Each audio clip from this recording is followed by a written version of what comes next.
Walter Nolen has a lot to prove in summer workouts. You are Locked On Aggies, your daily podcast on the Texas A&M Aggies. Part of the Locked On Podcast Network, your team every day.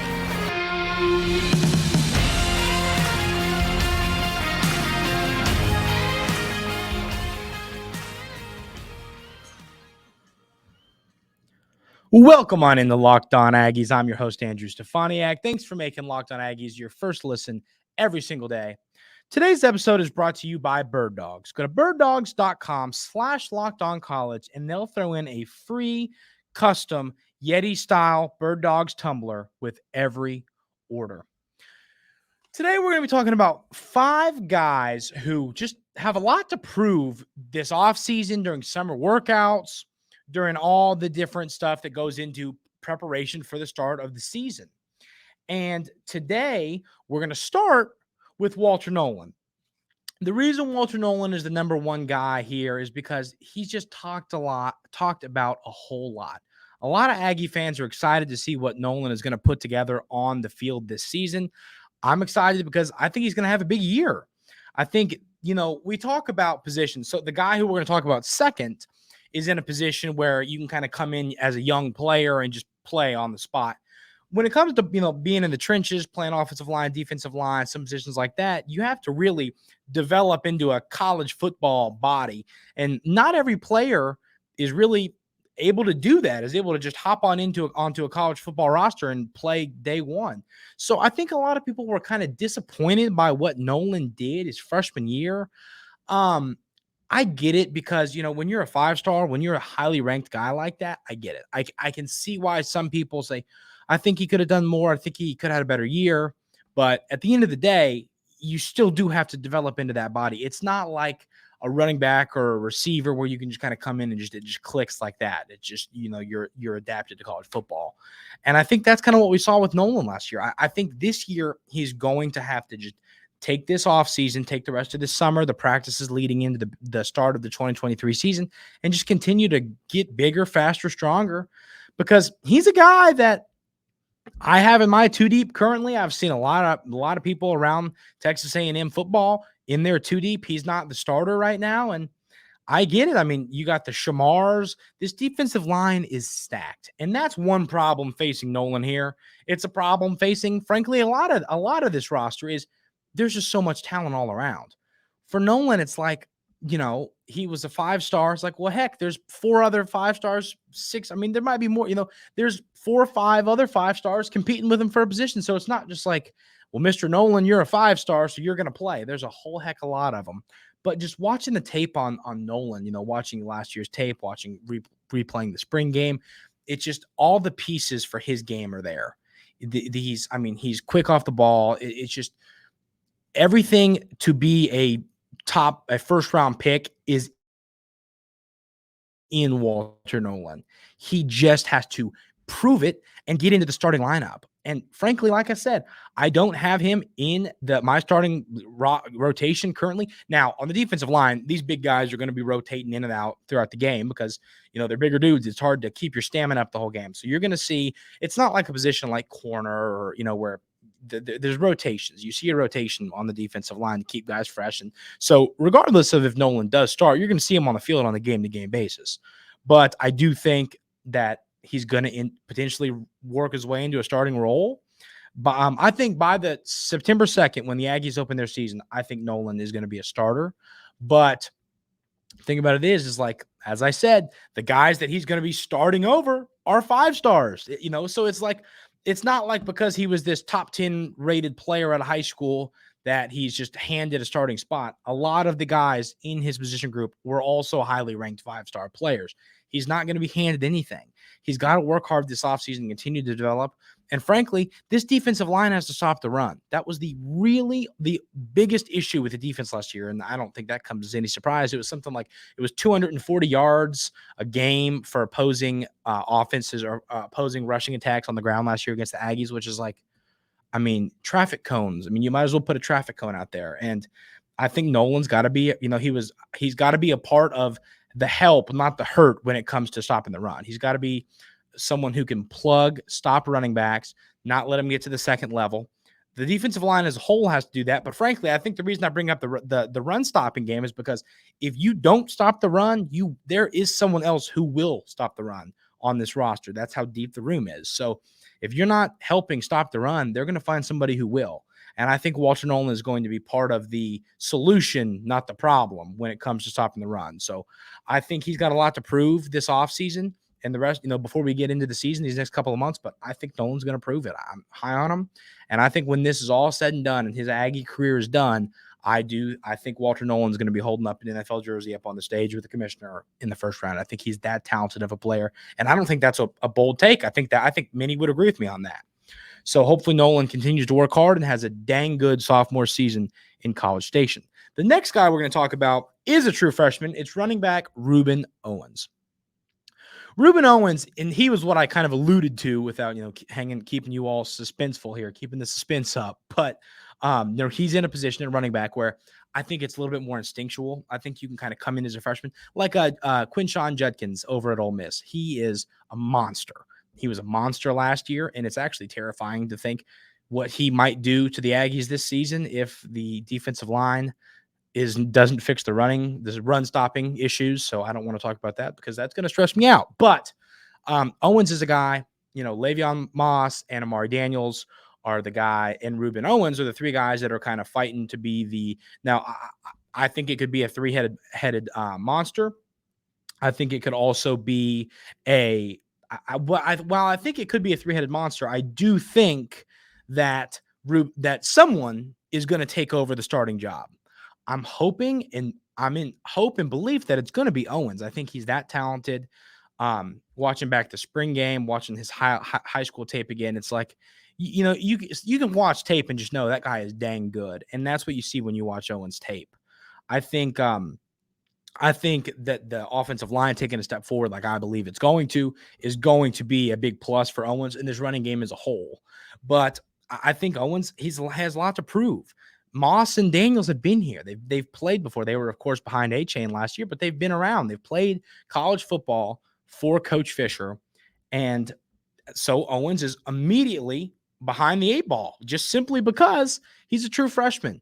And I think he's going to have to continue to work and work and work. And that's why, continue to work to be the lead running back. Like Athlon Sports, we said, has him as the lead running back. I have him as the guy who I think is going to run out there first on September 2nd. But I still think between today and September 2nd, he has a lot to prove because, there's lots of stuff freshmen struggle with when it comes to playing. I mean, as a running back, you have to be able to pass protect. You have to pick up blitzes. There's lots of responsibilities to make sure the offense flows well. And Rueben Owens is going to need to be able to do all those things. And now I've said it many times, but with Coach Petrino's offensive style, I do believe that many people everybody's going to eat. I say that, but I think Daniels, Moss, and Owens are going to get carries, but I do think someone's going to separate themselves as the guy. And I think Owens is very capable of doing that if he continues to work hard this offseason and get himself into college football ready shape, being that he was just in high school a few months ago. So Owens is another guy. He's got a lot to prove this offseason, but I think he's going to prove it. And I think he's going to be a dominant force running the rock for the Aggies in College Station. Let's talk about a few more players that have a lot to prove this offseason. First, I want to talk a little bit about our friends over at Bird Dogs. Bird Dogs, you can't even sit here. It's like, I wish you could put them on while I explain them to you. So you're like, I get where he's coming from. These shorts, I am not kidding when I tell you they're the most comfortable article of clothing I have ever worn. I wear them very often. I use the washing machine. I mean, it's like, bam, firing up to the washing machine, getting these shorts back because they're that comfortable. Like I say, I play golf and fish a lot. I feel like I've said that enough times that you all are probably annoyed by it, but I wear my Bird Dog shorts. Today, I'm going to help my good buddy Vaughn. He got a big job. He's moving away, and going to help him move all of his stuff. Wearing my Bird Dogs because they're comfortable. Helping people move is not fun, not at all. But when you're wearing your Bird Dog shorts, it feels just a little bit not as bad. So, like I say, you can wear them to do anything. They're versatile, they're comfortable, and they look good. I love these shorts. I promise you're going to want to give Bird Dogs a chance. Go to birddogs.com/lockedoncollege, and they're going to throw in a free Yeti-style tumbler, Bird Dogs Yeti-style tumbler, with every order. We promise you are not going to want to take your Bird Dogs off. So a couple more guys we're going to talk about here, but let's start in our segment 2 here with Sam McCall. Sam McCall is a guy who I don't think enough people are talking about.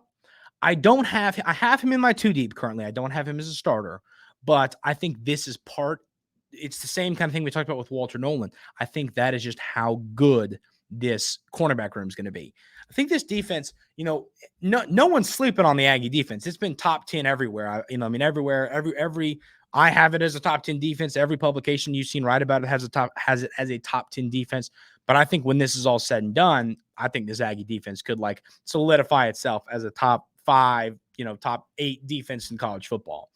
But back to McCall, I have Tariq Chappelle and Tony Grimes as the guys, and then Bryce Anderson at nickel. But the thing about McCall is he's a great corner. I think he's going to be more of an outside guy. That's why I have him on my depth chart as a backup to Tony Grimes. But I think he's a player, and I'm high on Tony Grimes. I've seen him in a lot of mock drafts going in the 3rd round, sometimes in the 2nd round. I mean, he's going to be a guy. He's going to come in and have one more good year playing for the Aggies, and he's on to an NFL career. So that's high praise, for me, saying that I think Sam McCall could compete with them for a job. That's how good I think McCall is. And, the good thing about McCall is he was, of course, a highly touted player at high school, blue chip recruit. He has a lot of eligibility left. So if he doesn't end up getting on the field this season, he's going to at some point in this Texas A&M career. But I think he has a lot to prove because things happen. Injuries happen. Lack of performances happen. I don't think you're going to get Tariq Chappelle or Tony Grimes off the field. But I think if something were to happen, if they just were playing awful or hurt or you're beating the crap out of somebody, Sam McCall can come in and do the job and do it pretty dang well. So I don't think there's any kind of drop off. Well, that's a little harsh. I do believe there's a drop off from those 2 guys to McCall, but I don't think it's as much as some other, positions where the top end depth, the top end players are great and the depth is a little kind of like, linebacker, some positions like that. So, but McCall, the reason I think he has a lot to prove is just because I think he's going to be a guy that is going to be a high draft pick when it's all said and done in his career. He looked great last year at Florida State. Of course, transfers to Texas A&M, and now he's moving on in his career in the SEC. I think he's going to be a guy that is going to stand out and impress some people. But I do think a good offseason, get in well with the coaches. There's different schemes and all this that has more corners coming in, corners coming out, players coming in for different reasons. McCall can be a guy who is, he's going to play snaps for Texas A&M this year, but I think if he continues to prove it this offseason and some of the practices leading into the 2023 season, I think McCall could compete for a lot of snaps this season and give guys like Chappelle and Grimes potentially a run for their money. And that room's deep, and then you got Dewberry as well. So there's a lot of players in that defensive backfield that are going to make this Aggie defense one of the best in the country. Next guy we're going to talk about, and this seems like a layup. It seems like, oh, no, duh, but Conor Wegman, okay? He has got a lot to prove. In that, I feel like I'm telling right now I'm telling you stuff you already know. This is a fact. But the reason I put Weigman here is because, and it's a little different than these guys. Frankly, I don't know what Weigman has to prove over these next 3 months. I think it's more what Weigman has to prove over this next calendar year.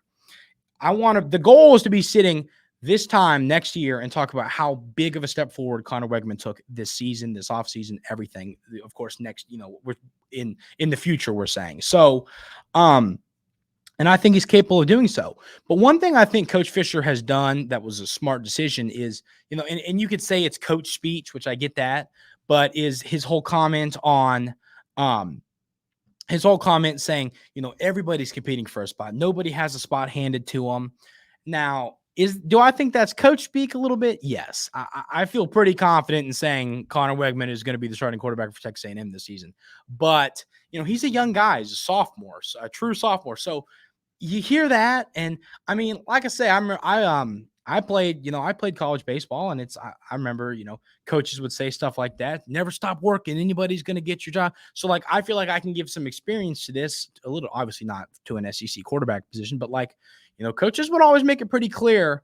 There's guys on your tail. If you're not playing well, if you're not working hard, we'll find somebody who will. And like, that always resonated with me. Like, that always made me continue to want to work harder and harder, because I was like, if I don't, someone's going to be on my shoulder taking my spot. And so I don't think Weigman is blowing that off like, it's my job, who cares?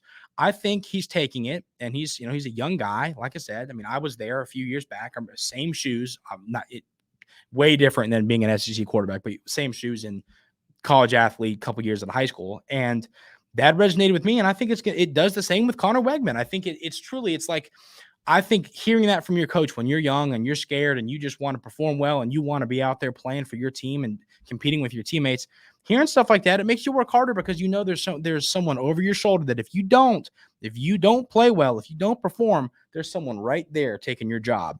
And I think that's going to help Conor Wegman have a good season. I think that's going to lead to him, I think it's healthy competition is a good thing in athletics. And I think that's what we're having right now. You got Max Johnson, you got Reed, you got some quarterbacks behind Weigman that are pushing him to be the best version of himself on a day-to-day, practice-to-practice basis. And I think that's good for Texas A&M as a whole and good for this offense. And I think what Coach Petrino is going to do with Weigman and this offense as a whole is going to be special. We're actually, we have a little bit to talk about with Coach Petrino here in segment 3. He received some high praise. We'll get into that in a minute. But I think that's really to break it down on Weigman. I do think he has a lot to prove, but frankly, I think Texas A&M starting cornerback is going to prove it. I think he is. And so I'm looking forward to see what Weigman's going to do this year. And I think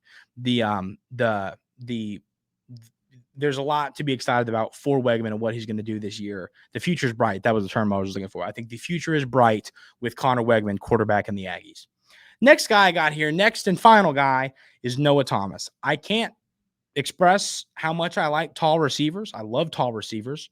And Noah Thomas is a tall receiver.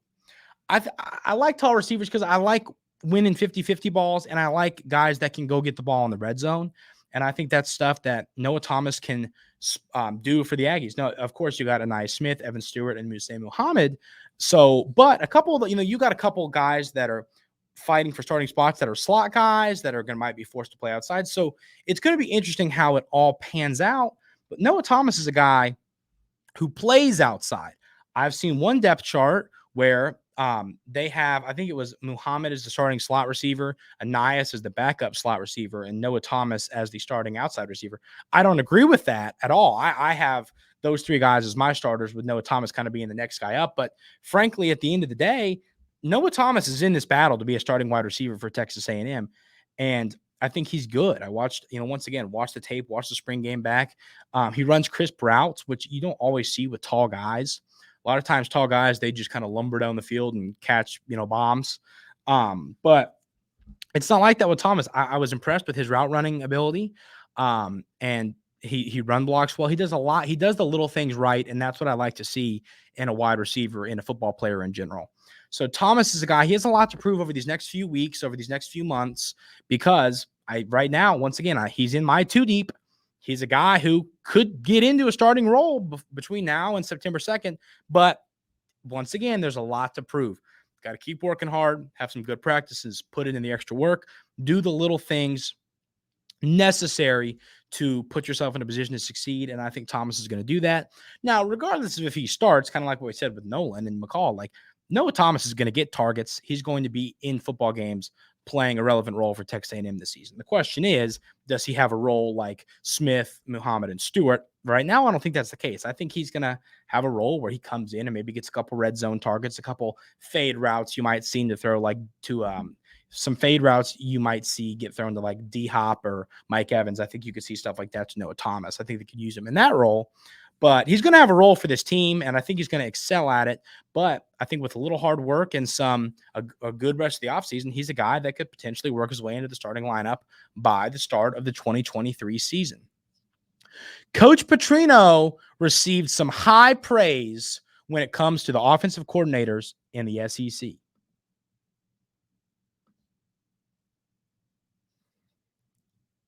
That is right. Coach Petrino, I think the thing you can take away from this list I'm about to read, but let's read it. So basically, Coach Petrino was listed as the third best offensive coordinator in the SEC.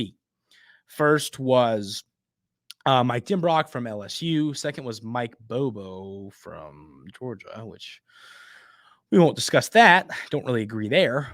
And then Petrino was third behind those two, ahead of UT's coordinator, Arkansas's offensive coordinator, and Bama's offensive coordinator, Tommy Rees.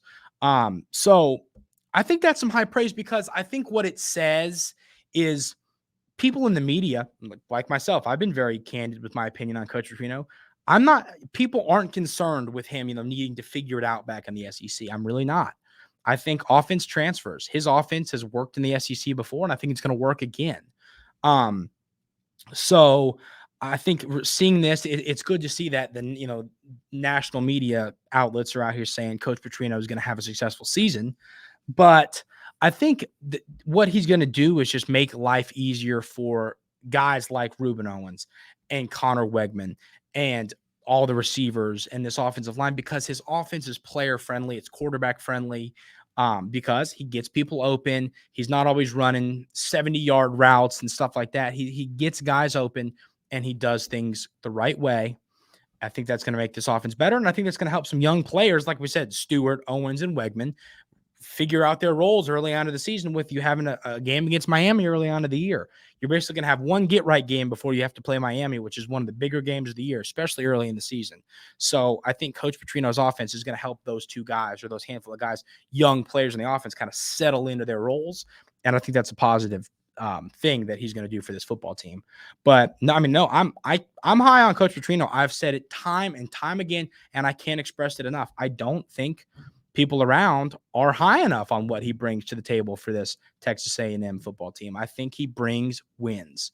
He brings wins. He brings offense, which was lacking last season. It's no secret. We talked about how bad the offense was last season for Texas A&M.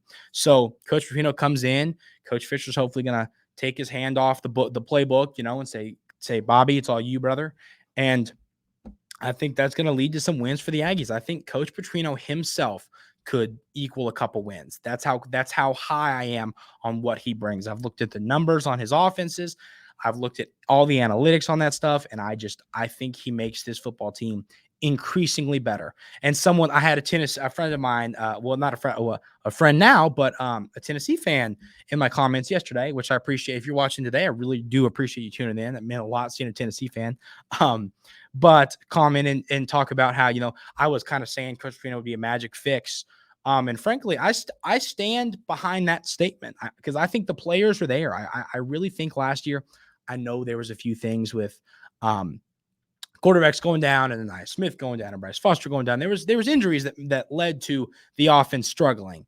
But I think Petrino is that good of a play caller and that good of a college football mind that I almost would call it a magic fix. I think he's going to come in. Now, players got to stay healthy.